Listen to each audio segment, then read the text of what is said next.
Enggak, karena begini, saya berkali-kali berdebat sama orang-orang liberal.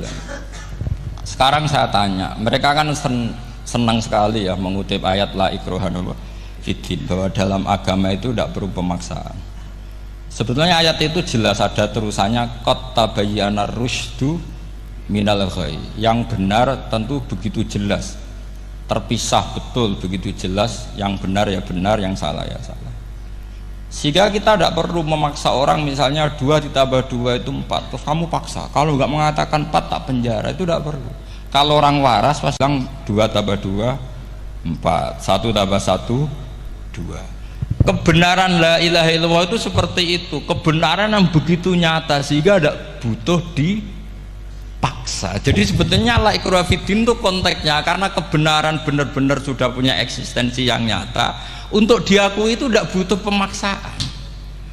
Orang seluruh Indonesia akan bilang 1 tambah 1 itu 2. Gak usah diintimidasi, nanti ditangkap Pak Gatot gitu. Ya tidak perlu.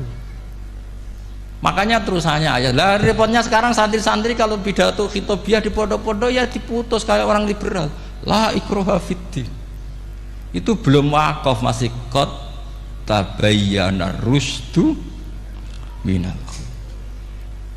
Faham yang saya maksud ya? Sehingga kadang Nabi itu ngendikan secara ekstrim. Misalnya mangqala la ilaha illallah dakhalal jannah. Siapa yang meyakini la ilaha illallah nanti pasti masuk surga. Entah kapan pasti masuk surga. Kalau belum ya antri masih, tapi pasti lah. Terus Nabi sempat ngendikan itu hadis sahih, wa in zana wa in saraka, meskipun pernah punya masa lalu, zina itu fi'il madhi, pernah punya masa lalu, pernah zina, pernah maling. Itu sampai 3 kali sahabat protes. Tapi saya berkali-kali ngomong di ngaji di Jogja, di Bojonegoro, di rumah ngomong kebenaran yang absolut, kebenaran yang hakiki tidak bisa terganggu oleh perilaku sosial. Bukan masalah seakan-akan hadis ini membolehkan zina, itu tidak mungkin. Inna wa la ya'muruna bil fahsya, Allah tidak akan nyuruh hal yang buruk. Tapi saya beri satu logika, satu analogi. Kalau rektor Al-Azhar kamu tanya 1 tambah 1 berapa Pak Rektor? Pasti bilang 2. Kamu tanya Amrozi ya bilang 2. Kamu tanya Pak Ahok ya bilang 2. Kamu tanya Anies Baswedan ya bilang 2. Tanya Pak Nusron dia jawab 2. Sama, semuanya jawab 2. Karena kebenaran hakiki pasti absolut. Sekarang misalnya gini, ada ronte dari dulu Doli misalnya. Kamu tanya, Mbak, 1 tambah 1 itu berapa? Pasti bilang 2. Jangan kamu mentang-mentang imam masjid, saya tak jawab 3, saya kan imam masjid, masa sama dengan lonte? Tidak bisa, kebenaran absolut itu pasti sama. Mbok rektor Al-Azhar sama siapapun ya jawabnya sama. Paham yang saya maksud? Sebab itu kadang Nabi ngendikan wa in itu la ilaha illallah itu kebenaran absolut, lebih absolut dibanding 1 ditambah 1 2. Sehingga kebenaran absolut la ilaha illallah itu nggak bisa terganggu oleh apapun. Paham ya maksud? Nah itu maksud qad tabayyana rusydu minal. Kita tanya rival politik, Pak Jokowi kamu tanya 1 apa 1 ya 2, Pak Prabowo ya bilang 2. Bukan karena rival politik. Tadi Pak Jokowi jawab berapa? 2. Ya udahlah 4. Tidak ada seperti itu. Nah, itu disebut qad tabayyana rusydu.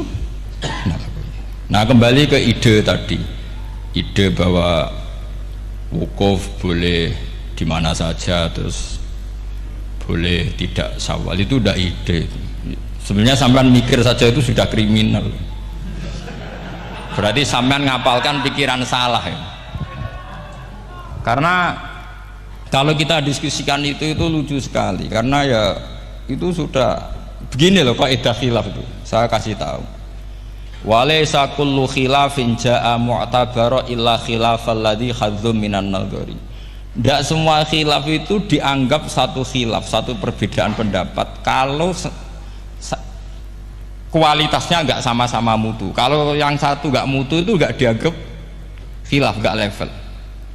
Itu tadi misalnya Imam Ghazali ngendikan begini, qolal Ghazali gini-gini, pasti saingannya ya qolan Nawawi atau qola Al-Qurtubi atau qola siapalah. Jangan qolal Ghazali terus kamu saingi menurut Ustadz dari Solo, dari Jogja, wah ya udah level, masa Imam Ghazali disaingi.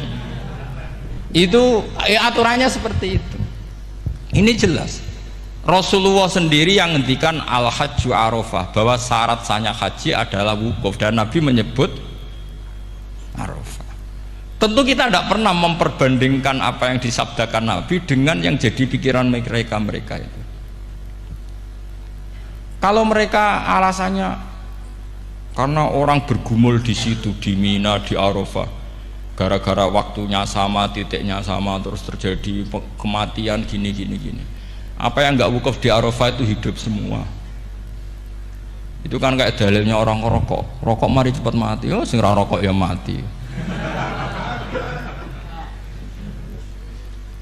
Orang-orang jil juga mati.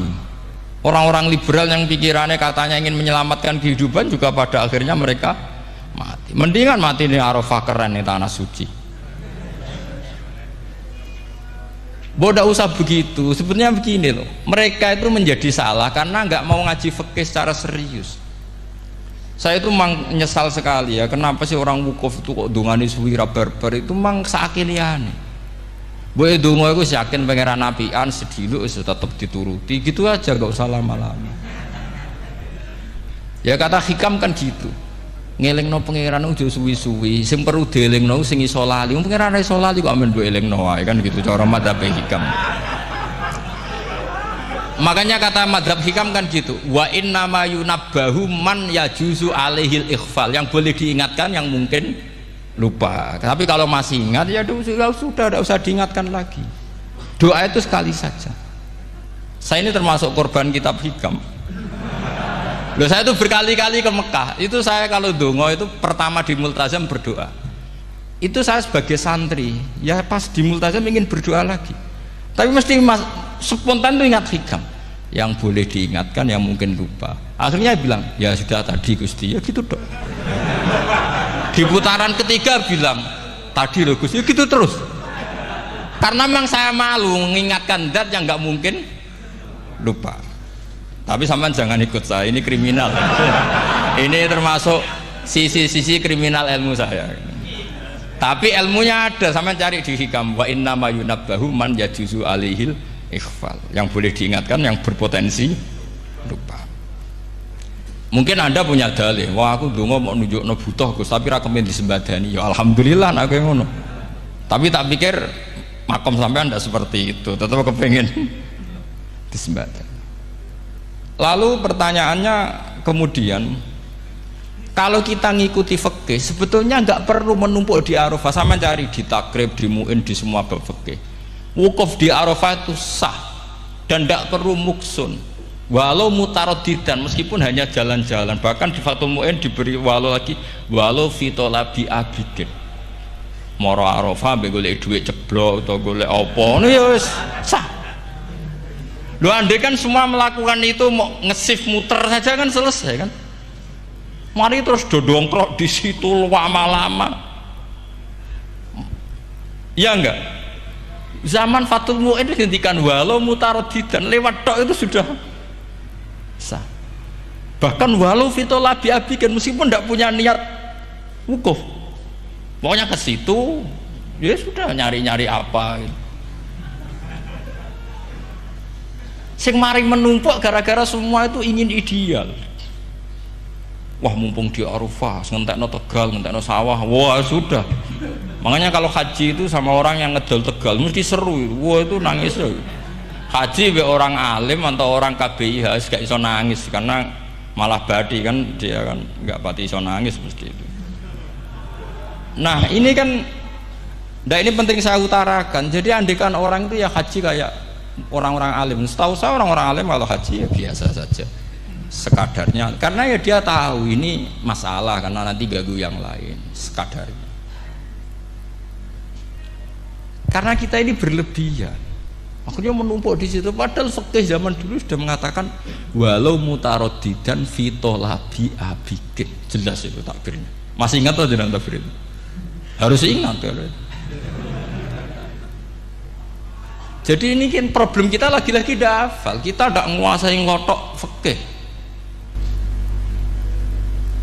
Saya dulu sinau Fathul Mu'in, makanya Gus Zofur itu cerita kita ini hidup, Gus Zofur sering cerita ke saya, kita ini hidup berkah Gus Dur.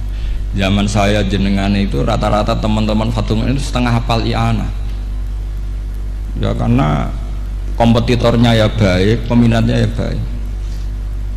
Dulu saking senengnya Gus Naji sama ilmu itu, beliau pernah ikut Fathul Mu'in era saya. Padahal sudah dari Mekah lama. Saking senengnya ilmu. Jadi kita dulu biasa diskusi dengan Gus Naji, dengan Gus Zofur karena saking senengnya ilmu.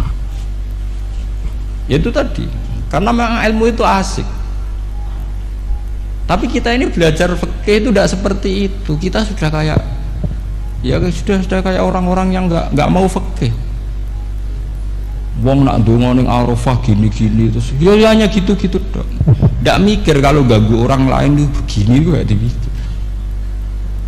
Itu satu. Jadi menurut saya sampean jangan pernah terlintas bahwa pendapat jil atau apa saja itu pendapat. Walaysa kullu khilafin ja'a mu'tabara illa khilafal ladzi hadzu minan nadhari. Tidak semua khilaf itu kita hitung khilaf kecuali yang kualitasnya sama.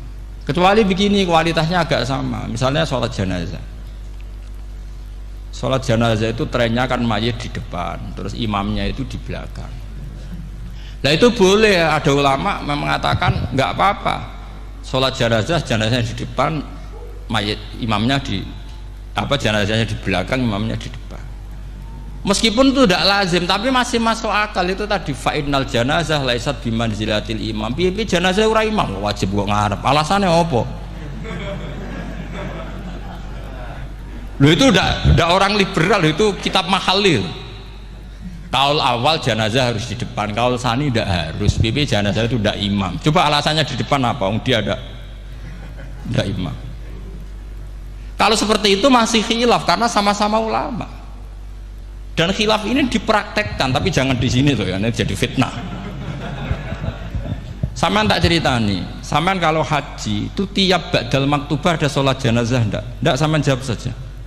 Yang pernah haji, tiap maktubah kan ada sholat jenazah. Itu jenazahnya di depan apa di kamar mayat? Itu bukan goib loh, orangnya masih belum dikubur. Enggak sampean jawab saja. Di kamar mayat, tidak semuanya dibawa ke depan.